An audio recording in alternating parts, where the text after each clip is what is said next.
everyone, we are at Manifest the Future of Supply Chain here in Las Vegas, and I am sitting here with Dan. Dan, how are you doing today? I'm doing fantastic. How are you doing, Samantha? I'm doing pretty good. We were just talking that I haven't even had a coffee yet today, so I'm going to need you to help me through this one. I think you got it. Well, I haven't either, so I think we're on the same wavelength. Okay.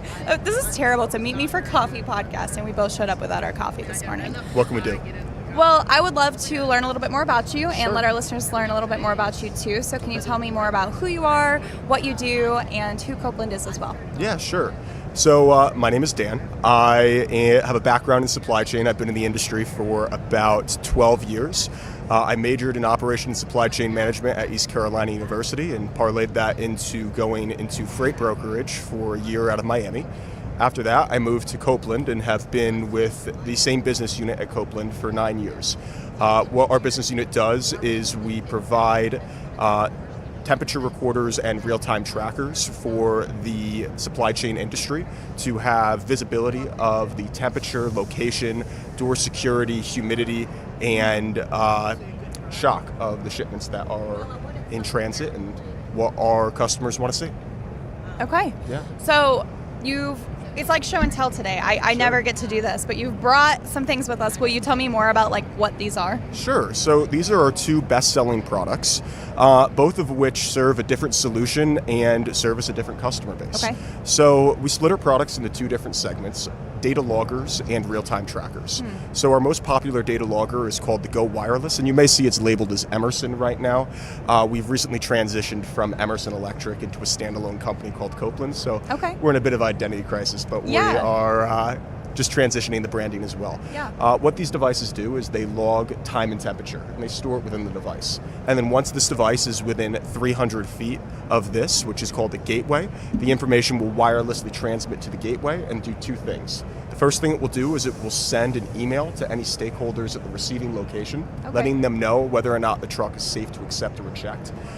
And the second thing it will do is it will store the data on a website so that you can go back and indefinitely access the information for all the shipments that you have received. So if you have an audit or you have a claim, you can go back and at any time access those records. Now, our real-time trackers, which are the other end of our business, they record time, temperature, light, humidity, location, and shock in real time. Yeah. And they send that information to a website that you can access so you can see all of the shipment records that are in transit, that have already completed, and have a more proactive approach to your supply chain. It allows you the ability to receive alerts if something were to be off in transit so that you can counteract it before it becomes more of a problem than it already is. Our devices, though, are just a bridge, though, to give you data. The devices really, although it is great to show and tell, the website is truly where the users are on. The hardware is just a simple single use, so they only see it for 5 seconds while they see the website for days. Okay. So I have a question about like industry application, because Sure. a lot of different industries are kind of coming to mind for me with just some different backgrounds I've come in. Yeah. I've worked in transportation with pharmaceuticals and with some Yeah. other like higher value products, as well as like produce or refrigerated foods. So Sure. what do you guys typically see, like what industries rely on this type of information the most, Yeah. just like high level verticals? So because we operate with providing data to our customers in 5 different segments: location, light, temperature, humidity, and shock. The customer bases that are more tuned to wanting all 5 of that data, or of those data points, are more likely to purchase our product than people that just want location. Now, that means that we operate more in the cold chain than we do in dry van and flatbed freight. But if you're operating in the high value cargo space via dry van, or if you're operating with a flatbed and you need to time out that crane to make sure that it's there and you're paying labor hours to do that, we often see these devices on those trucks as well, just to make sure that those shipments are going to arrive when they say they're going to arrive. Yeah. And you also mentioned like on the temperature side, if it's safe to reject or accept. Sure. So I imagine that's going to be very helpful in like the grocery Yes. Retail spaces. Absolutely. So grocery retail is definitely our biggest business segment, primarily in the produce, meat, seafood, and floral categories. We also do frozen and dairy as well. Anything that you see inside of a refrigerator or freezer inside your grocery store, one of these products is very likely to be on it at some point in the supply chain. So with the grocery retail space, the Go Wireless is a very popular item because as a grocery retailer that has the scale of a receiving operation, like some of the larger ones in our country, it's very cumbersome to collect data quickly so that you can turn the trucks around and not have to pay any detention time to your carriers. So having a device like the Go Wireless on the load gives you immediate access to that data before you even unload the truck. Yeah. So I have a brokerage background, and I can definitely attest that I've worked with several larger retailers or grocery chains, and they were reliant on either their brokers or carriers to be providing trucks that had like temperature validation equipment. So, but we all know that's never perfect, and you're basically giving up control of your products at that point if you're relying on someone else's system working, but then also like just they're being able to transmit and download and get that, and you're never getting it like real time enough to be able to make decisions about, like you said, like rejection or acceptance or issues like that, or even like combating those, like where they're like, hey, it's not temping right with the thermometer after I pulled it out on my dock and let it sit there, right? But there's always that like time lapse in moving that information. So maybe this is like, to me it seems like a silly question, but like, what do you think are some of the reasons that shippers are hesitant to move towards a technology like this, as opposed to just saying, let's cross our fingers and hope that our partners are going to be able to provide this each time? Sure. So refrigerated supply chain is a very complex system. There are checklists that we can provide our customers that overview about 30 different items for why a truck may be above or below the temperature range, whether that is pre-cooling or how you load the trailer or the equipment itself. There's many items that can go wrong in transit. So providing a simple solution to be able to oversee all of the shipment data is attractive to some of our customer bases that want to be able to better understand their supply chain. And not only that, but increase the shelf life of their product. 1 degree in temperature variation of most food SKUs will reduce the shelf life by about a day. So if we can keep it consistent and provide that data to the customers saying that the fresh product that you're shipping was 36 the entirety of the shipment, then you know that you can extend the shelf life of that product, which is money in the pockets of the retailers we work with. Yeah. I work with a company out of California, and they move quite a bit of wine and liquor, and they are constantly having to be aware and vigilant for fraud and theft out there. 1, because California seems to be a very prominent space for theft, but 2, because like liquor like that is such a ideal target for theft because it's easily resold, things like that.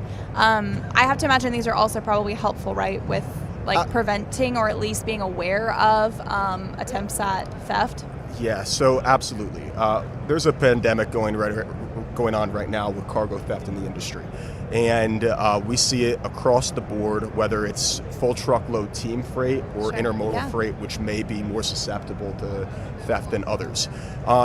It may be a surprise to you and some other people in the industry that high-value cargo like wine and alcohol and electronics is actually not the most stolen item in transit. It's actually food and beverage. Really?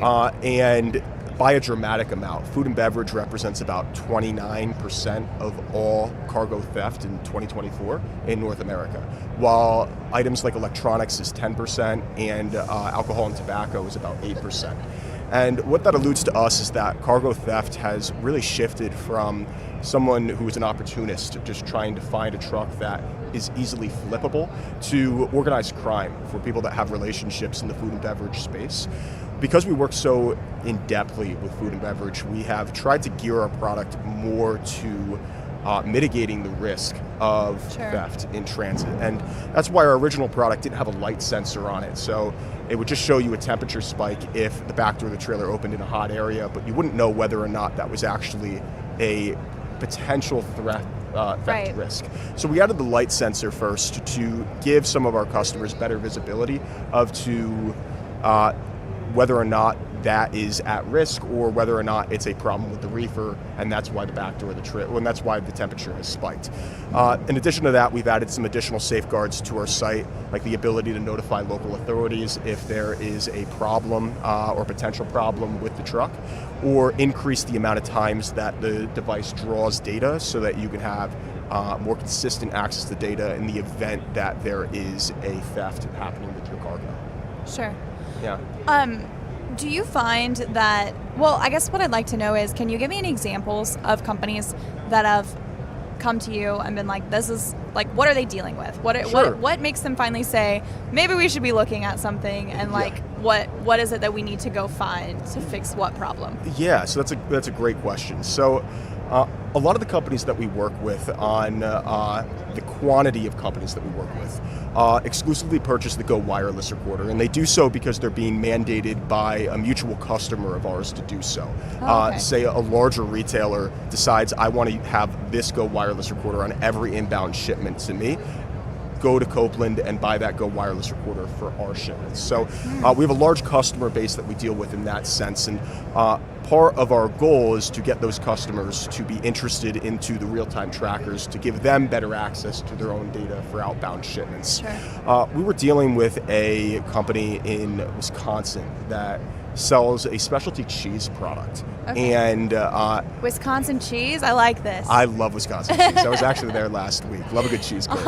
Awesome. So I was dealing with them for years, and they had exclusively just bought the Emerson Go wireless, and they were shipping to a West Coast retailer that was consistently asking them about quality issues that were happening with their cheese. Why is my cheese in the West Coast different than the cheese that we're selling in the Midwest? When the Go wireless recorder was showing them no data that would associate any problem with the temperature of the trailer. So what we did is we provided them a few trackers for free. We said, hey, we want to solve this problem for you. Here's a couple trackers, put them on the truck, and let's see what's happening. What we came to find out is that halfway during the shipment, they were having the same driver haul this shipment for the lane every week. And that driver would stop off at a garlic farm and pick up 3 pallets of garlic to load on and then drop off beforehand. And that garlic was seeping into the cheese and creating a quality issue that was not related to temperature, but was actually related to just the taste of the product, which was causing lower sales at that retailer. So that was about 4 years ago, and they have a tracker on every load now. Wow. So you never know what you're going to get with this job. It's not always temperature. It's not always theft. Sometimes it's just drivers or carriers trying to make a couple extra dollars in an industry that has increasingly thinner margins as we expand. So we're just trying to find a way to keep everybody honest, and it's a good way to do it. As we talk, you mentioned margins, and that's been something that's been on a lot of people's minds, obviously, for the last few years in a lower freight market cycle. And now I think it's going to be something that the shippers are going to be more cognizant of as we eventually start transitioning into a higher market cycle, where they'll start getting a little bit more pressure on their rates and holding lower rates. Sure. So talk to me about ROI. Talk to me about how, like, from just not even specifically just like in a broader sense. Sure. Like, what is the ROI for a company to invest in any type of like tracking and visibility and temp sensors and stuff like that across their supply chain? Because I have to imagine that, I would hope, 90-something% of your shipments don't have issues. Yes. But you're still going to be putting equipment on each one just to validate that. So how do you think that these people determine ROI? Sure. So there are power users of our product, and there are people that use it as a cheap assurance policy to understand whether or not product was above or below range post the fact. Now, the ROI can be seen in a variety of different spaces. I guess the most notable space is having the proactive approach to prevent a claim before it happens. Sure. If you put a real-time tracker on a truck and you're actively monitoring the shipment rather than passively monitoring the shipment, and you see a temperature spike that's above the range that would be appropriate for the product that you have, there's no reason that you can't receive an email or push notification alert saying, hey, there's a problem happening with my shipment. I'm going to reach out to my broker, who's going to reach out to the carrier, and it may be as simple as that driver just accidentally set the shipment to frozen when it was supposed to be fresh, or vice versa, which happens very frequently. And if you can just save 1 or 2 shipments a year, dependent on the value of the cargo that you're shipping, just by human error, then the trackers will pay for themselves. Yeah. Now, further to that, there's a few different items that we can have the trackers produce ROI for your company. If you're shipping to retailers that have tight appointment schedules, it's important to understand when those trucks are going to deliver or whether or not they're going to be late. Because many of these retailers, in the US at least, and often Canada and Mexico as well, have tight appointment schedules, and they will bill you if you are late for those appointments. To the point that if we think we're going to be very late for a delivery, is it worth it to contract a team load to try and make that delivery and then send that truck to a different retailer that's more of a first come, first served delivery? Now, you did mention that 90% of the shipments, we would hope, don't have any problems, and that is true. It's over 90%. Okay. And that's good. yeah. Now, granted, you can receive alerts for a variety of different things, whether a truck is entered or exited a location, or if a truck is stopped for X period of times over the rest hours.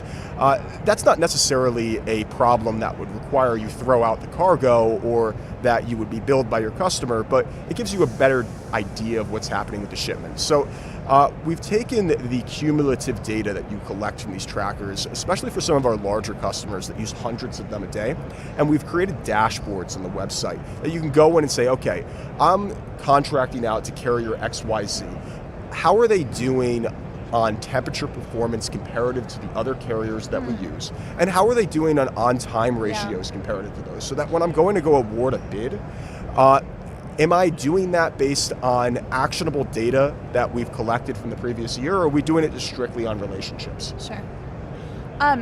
Are they also able to move the data from your systems into other systems that they have? Absolutely. So all of our devices are API compatible. Okay. It's a big part of our business because we understand that at least at this show, there are many software companies that are either TMS, WMS platforms, ERP systems that our customer bases want to just have one centralized platform that they can do everything on.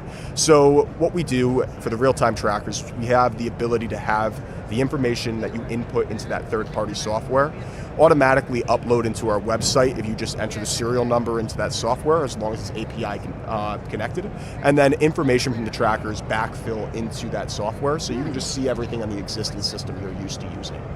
Okay. Yeah. So we're already coming up close to time. Okay.